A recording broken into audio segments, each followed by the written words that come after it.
Aleluia.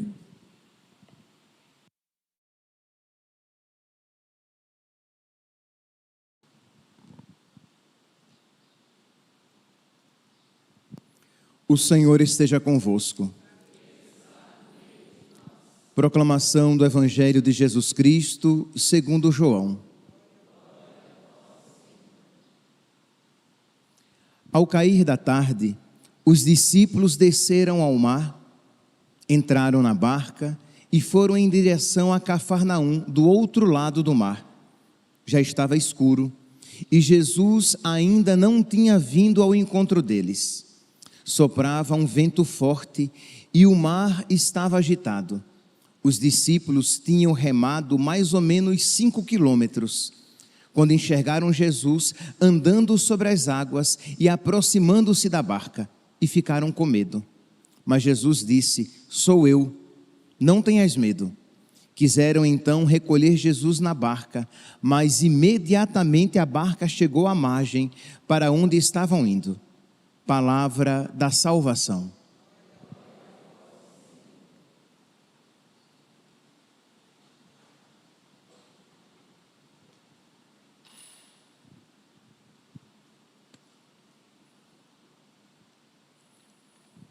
Caríssimos irmãos e irmãs, nós temos hoje a alegria de celebrar a memória de São Martinho I, Papa e Mártir. É sempre uma alegria, meus irmãos, celebrar um mártir, porque ele amou e amou muito. O que é um mártir? É alguém que amou de tal maneira a Jesus, amou de tal maneira a verdade, que estava disposto a sofrer pela verdade. Muitos dizem estar dispostos a seguir a verdade, mas quando o preço desse seguimento se lhes apresenta alto demais, abandonam a verdade. Mas quando nós nos deparamos com um mártir, nós vemos que foi alguém que se dispôs a seguir Cristo, se dispôs a seguir a verdade e a pagar o preço necessário para seguir esta mesma verdade. É alguém que amou tanto Cristo que foi configurado a Cristo e a Cristo crucificado para, na glória, ser configurado a Cristo glorioso. Pois bem, então estamos celebrando São Martinho I, Papa e Mártir. E quem foi São Martinho? São Martinho, ele era um diácono do clero romano e foi eleito Papa após a morte do Papa Teodoro em 649. O Papa Teodoro morreu, Martinho, o diácono, foi eleito Papa.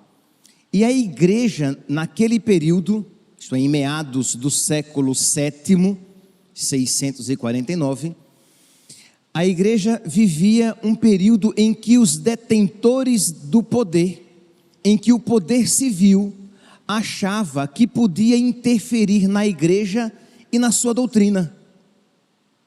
O Papa Martinho foi elevado ao trono de Pedro num período em que o poder secular, o poder humano, o poder civil achava que podia dizer aos cristãos, aos católicos, em que eles poderiam crer, como eles deveriam crer, como deveria ser o seu credo.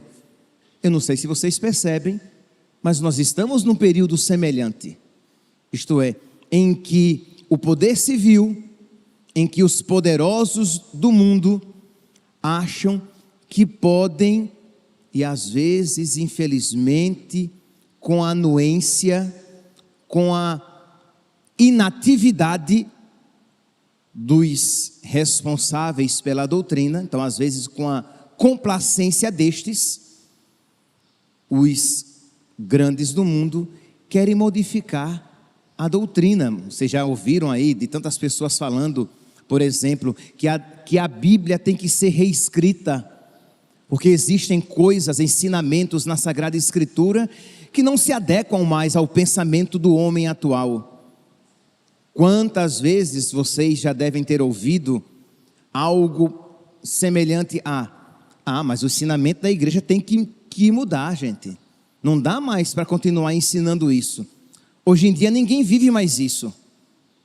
Então é esta tentativa de mudar a igreja, de interferir na igreja, de mudar a doutrina da igreja para dizer como nós devemos crer. E neste período, o imperador Constante II, ele era favorável, até promulgou um documento, Typos, em que ele promovia a heresia monotelita. Monotelismo era uma heresia vinda do monofisismo, que dizia, o monofisismo dizia que Jesus Cristo tinha apenas uma natureza, a divina. No máximo, a humana foi cooptada, foi absorvida pela natureza divina. Isso causou vários problemas, eles cederam, mas vieram com uma outra heresia vinda desta, o monotelismo, que dizia que em Cristo existia apenas um movimento, uma vontade, depois uma energia. Isso tudo para negar o quê? A verdade de que Cristo se fez verdadeiramente homem. Pode ser que eu, ao dizer isso, você diga, nossa gente, ele morreu por isso. O Papa então resolveu brigar por isso. Meus irmãos, o problema é que nós, cristãos modernos, adquirimos uma fé epitelial, uma fé epidérmica. A nossa fé é o sentir. Se você sente, aí você diz que aquilo é verdadeiro. Se você se arrepia, você diz que aquilo é verdadeiro. O justo vive pela fé e não pelos arrepios. O justo vive por aquilo que ele crê. Então, meus irmãos, é importante que nós tenhamos, e nós estamos refletindo sobre isso durante toda esta semana. Durante toda esta semana eu tenho tocado neste ponto. É importante que nós tenhamos uma fé clara, para que nós possamos ter uma vida reta. É importante que nós tenhamos uma fé clara, que nós conheçamos a nossa fé, para que nós possamos professá-la, defendê-la, ensiná-la. E quando disserem a nós, você é muito apegado aos dogmas, acolha isso como um elogio. Que bom, porque os dogmas são o quê? As verdades fundamentais da nossa fé. O que é um dogma? Um dogma é uma verdade revelada, é uma verdade fundamental, é uma verdade sem a qual eu deixei de ser cristão, eu deixei de ser católico. Então, para nós é um elogio quando dizem a nós que nós somos muito apegados aos dogmas. Sim, nós somos, e foi exatamente por causa disso que o Papa Martinho morreu, porque ele não estava disposto a fazer menos, a fazer vista grossa a uma negação fundamental, porque se Cristo não assumiu verdadeiramente a nossa humanidade, se Cristo não tinha vontade humana, então nós não fomos redimidos, porque nós temos vontade. Então, se a natureza humana assumida por Cristo era desprovida de vontade, ou aquela vontade era passiva, sem movimento próprio, não é verdade aquilo que a carta aos Hebreus vai dizer, que Jesus Cristo, com forte clamor e lágrimas, pediu que aquela hora dele fosse afastada. Não será verdadeira aquela cena, né, que é imortalizada no imaginário de todo católico, de todo cristão, lá de Jesus no Horto das Oliveiras, rezando e dizendo: Pai, se é possível, afasta de mim este cálice. Todavia, seja feita a vossa vontade e não a minha. Quando Cristo diz: Pai, se é possível, afasta de mim este cálice, Ele fala com a sua natureza humana, mas ao mesmo tempo, Ele se submete amorosamente à vontade divina, que era única. A vontade divina é única, é a mesma, do Pai, do Filho e do Espírito Santo. Mas Ele também tinha vontade humana, e Ele amorosamente se submeteu, se fez obediente à vontade do Pai, se fez obediente até a morte. E é isso que é para nós esse exemplo eloquente. E é claro que Cristo não é apenas exemplo, Ele também nos concede a graça. Mas quando nós vemos Cristo que submete a sua vontade à vontade de Deus, isso nos inspira a fazer o mesmo. Então Jesus, na sua humanidade, Ele obedeceu amorosamente ao Pai. Eu então preciso amorosamente obedecer a Jesus, obedecer ao Pai, obedecer a Deus. Então isso é uma inspiração para que nós tenhamos em nós os mesmos sentimentos de Cristo. Mas se Cristo não tinha vontade humana, não houve nenhum drama. Se Cristo não teve vontade humana, não houve agonia. Ele não suou sangue. Por quê? A agonia foi exatamente isso.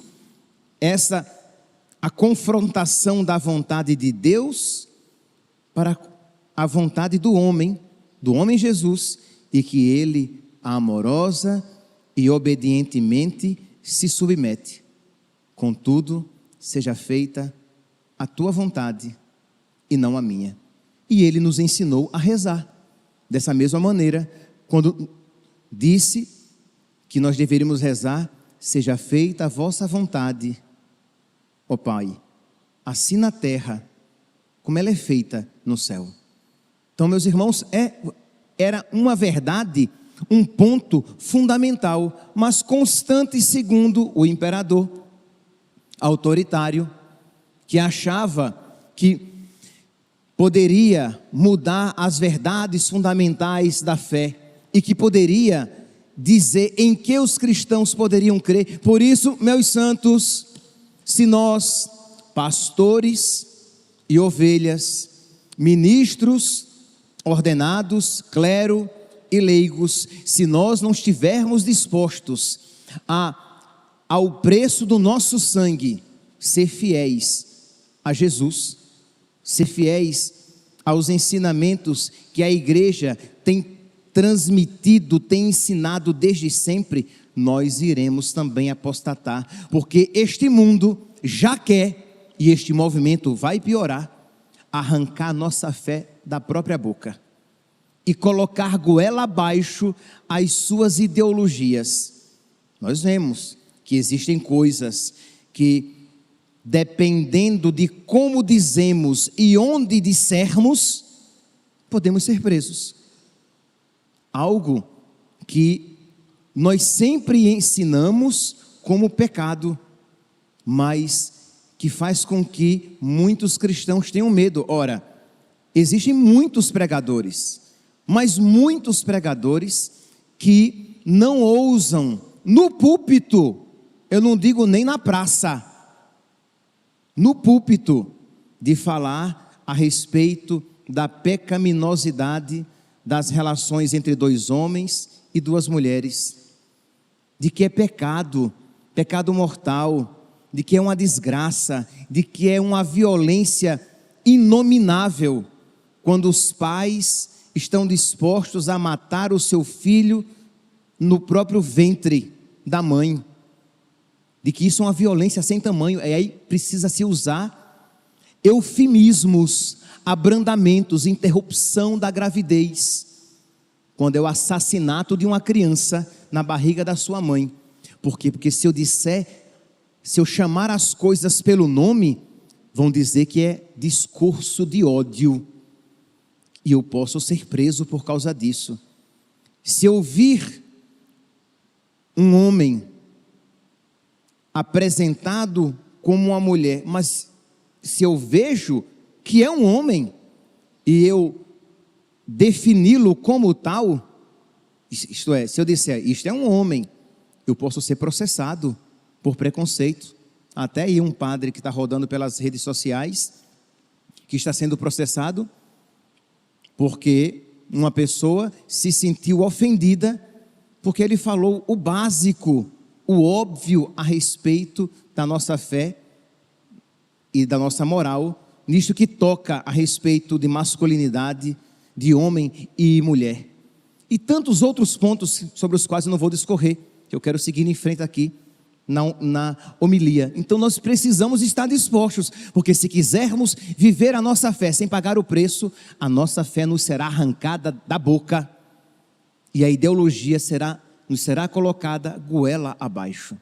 O cristão ou será um mártir, seja um mártir como tal, cruento, derramando o seu próprio sangue, ou vivendo um martírio branco, o martírio da perseguição, o martírio da chacota, o martírio do desprezo. Mas se ele não estiver disposto ao martírio, ele não será nada. Pois bem, então Constante II manda prender o Papa. Ele é levado para uma região ali na Turquia, em Istambul, Constantinopla, e ele é exposto nu, o Papa é exposto nu em praça pública, para que as pessoas zombassem dele, para que as pessoas cuspissem, para que as pessoas jogassem pedra, fruta, ovos, qualquer coisa. E ele ficou dias nu em praça pública por causa de Cristo e por causa da verdade. O historiador Daniel Hopes, ele tem uma coleção de história da igreja. No volume 2, ele fala desse período e faz até referência ao Papa Martinho, e ele diz como é que era aquela realidade, como é que era Constantinopla nesse período. Ele diz: para formar uma ideia dos costumes bizantinos, isto é, do pessoal daquela região, daquela cultura de Bizâncio, para formar uma ideia dos costumes bizantinos dessa época, é suficiente consultar os cânones disciplinares do famoso concílio da cúpula, também chamado Quinicexto, isto é, leis que a igreja emitiu, que a igreja criou. E quando a gente precisa criar leis para coisas tão óbvias, a situação está feia. Imagine que eu precise criar leis dizendo: ninguém pode fazer suas necessidades fisiológicas aqui na igreja. Eu não preciso criar uma lei sobre isso. Está óbvio que eu não preciso dizer isso, porque ninguém pode fazer isso aqui dentro da igreja. Então, mas quando uma lei dessa precisa ser feita, é porque a situação está horrível. Pois bem, vejam aqui, ouçam aqui as leis que a igreja então precisou criar. São assustadoras as interdições que esta Assembleia se viu obrigada a lançar e os erros que teve que denunciar. Foi necessário, por exemplo, lembrar aos clérigos, aos padres, aos diáconos, aos bispos, foi necessário lembrar aos clérigos que não lhes era permitido ser proprietários de casa de prostituição. Isto é, o nível de degradação do clero. E dizer: olha, isso vocês não podem ter.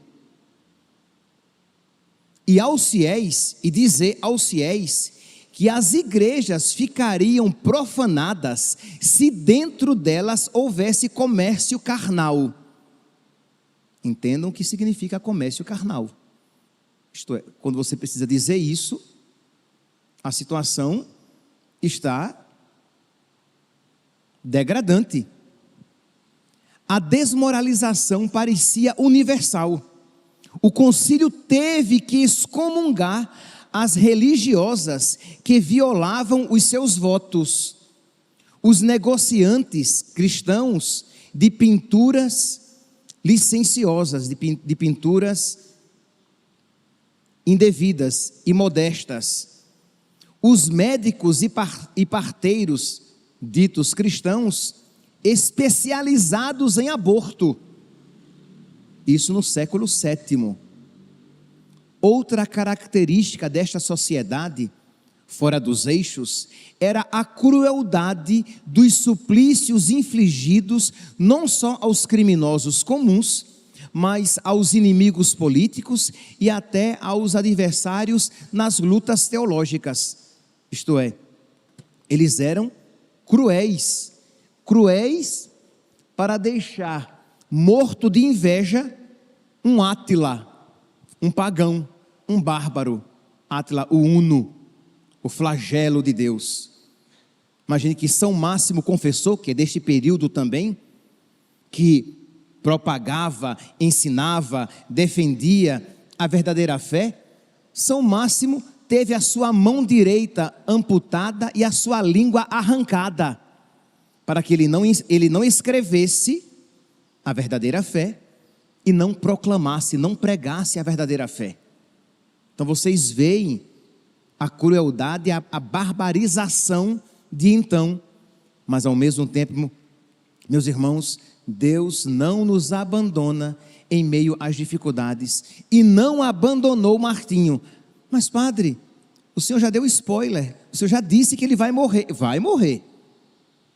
e vai morrer cruelmente, mas Deus não o abandonou. Lembra da homilia de ontem, que nós falávamos, que nós devemos dizer a Deus: Senhor, eu te seguirei pelos vales, pelo vale escuro da morte, pelo vale de lágrimas, pelos caminhos difíceis, desde que tu estejas do meu lado. E eu citava o exemplo de Santa Rosa de Lima, que pedia a Deus que lhe aumentasse os sofrimentos, desde que eles não a afastassem de Deus. Então é isso que nós precisamos também pedir a Deus, em meio às nossas dificuldades, aos nossos problemas, dizer: Senhor, eu os aceito, eu os acolho, eu beijo a minha cruz, mas eu te peço que os meus sofrimentos não me afastem de ti, que os meus sofrimentos, que as minhas dificuldades, que as minhas provações, que as minhas tribulações não me façam cair na fé, que eu não diminua, que a minha fé não diminua, que a minha caridade não diminua, mas muito pelo contrário, que a minha fé aumente, que a minha caridade aumente, que a minha esperança no céu aumente. Porque às vezes nós dobramos os nossos joelhos e fazemos as nossas orações pedindo a Deus já que Ele nos livre daquele problema, sem nem nos perguntar se existe algo de Deus, algo que Deus queira me ensinar por meio daquela provação, por meio daquela dificuldade. Então, Senhor, se é da tua vontade, eu aceito, mas eu te peço, Senhor, que eu não deixe de te amar, que eu não te ame menos, que eu não perca a minha fé, que eu não entre numa situação de secura espiritual, mas muito pelo contrário, que eu frutifique ainda mais, que este sofrimento seja um trampolim para que eu possa estar mais junto de ti, mais próximo de ti. E é isso que nós precisamos pedir. Pois bem, então São Martinho é preso, é levado numa viagem de 15 meses, imagine, uma viagem a navio, cansativa, em que ele era privado de comida, de higiene. Chegando à cidade, foi colocado nu no meio da praça, para que fosse motivo de chacota, de desprezo, de humilhação. Depois é levado para uma prisão fétida, um calabouço fétido, sujo, escuro, em que ele não tinha contato com ninguém, para que a sua saúde fosse ainda mais debilitada. A sentença sai, ele é enviado à Crimeia, faz uma viagem de 2 meses, nós fazemos uma viagem de ônibus de algumas horas ou alguns dias, 2 dias, já chegamos descadeirados. Imagine uma viagem de 15 meses, sem conforto nenhum, dormindo por cima de tábuas, no meio de rato, pulga, percevejo, uma alimentação péssima, sem hidratação devida. Imagine, uma pessoa já madura, não era um jovenzinho. Depois, 2 meses de viagem para a Crimeia, lá ele passa mais 4 meses, depois morre, porque não aguenta, morre de fome e maus tratos. E ele, naquele período em que ele ficou naquele calabouço fétido, nós temos um escrito, e com ele quero terminar. Ele diz assim: é meu desejo, é meu constante desejo escrever-vos para reconfortar a vossa caridade e aliviar-vos das preocupações que tendes por minha causa. Imagine aqui, meus santos, lembra Jesus no alto da cruz, que está preocupado com o bom ladrão, que está preocupado em deixar a sua mãe com João e dar João como filho à sua mãe. Isto é, ele está preso, ele está passando necessidade, ele está sendo agredido, sofrendo violência, sofrendo fome, e ele está preocupado para que os irmãos não fiquem desesperados. Então escreve para eles: também agora vos escrevo acerca dos sofrimentos que me oprimem. Digo-vos a verdade em nome de Cristo nosso Senhor. Isolado de todo convívio humano e afastado da responsabilidade apostólica, isto é, sem poder pregar, vivo como se não vivesse. Os habitantes dessa região são todos pagãos, e aqueles que vieram para cá também adotaram os costumes locais. Isto aí, os cristãos que vieram para cá se paganizaram também. Perderam até mesmo o instinto natural de compaixão que os próprios bárbaros tantas vezes demonstraram, isto é, se tornaram piores do que os próprios bárbaros. Fiquei admirado e me surpreendi com a falta de sensibilidade e bondade de todos os que me rodeavam, até amigos e parentes. E aí ele vai falar, vai continuar aqui o texto, e dizer: fiquem inabaláveis na fé. Imagine, alguém que está sofrendo, mas ele está firme e está firmando os outros na fé. E aí ele vai no finalzinho da sua carta dizer: o Senhor cuidará desse pobre corpo como lhe aprouver, seja em contínuos sofrimentos ou dando-lhe algum alívio. Ele está perto de mim, por que me afligir? Ele está comigo. Imagine aqui, meus santos, dizer: Deus está comigo quando tudo está bem, é fácil, não é fácil? Dizer que Deus está comigo quando eu tenho saúde, não é fácil? É fácil. Dizer que Deus está comigo quando eu estou pagando as minhas contas todinhas, não é fácil? É fácil.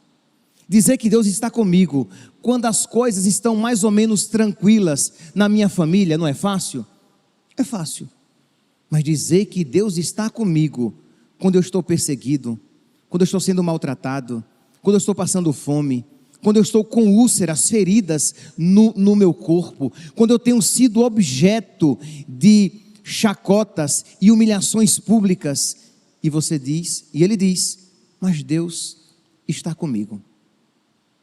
Senhor, eu te seguirei por onde quer que vás, desde que tu sempre estejas do meu lado, desde que eu esteja contigo. Se tu queres que eu vá pelo caminho escuro, que o Senhor esteja comigo.